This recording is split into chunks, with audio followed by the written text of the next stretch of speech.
Hi everyone, let's see how you can fix this error that you get while trying to start the Windows Update service.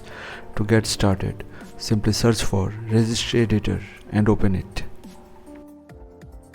Go to the video description, you will get this registry path. Simply copy it from there.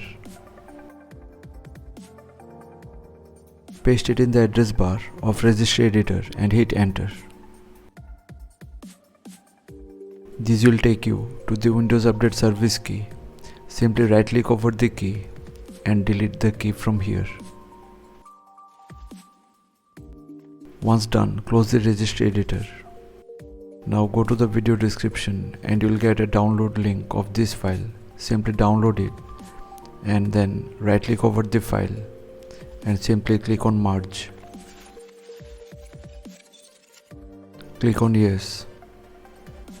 And that's it, the job is done.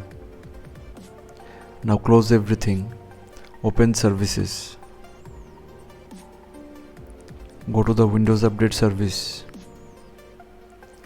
set the startup type to automatic, and now try to start the service, and this time you won't get any error further. So thanks for watching. Please feel free to subscribe if this helped, and stay tuned for more Windows tips, tricks and tutorials. Thank you.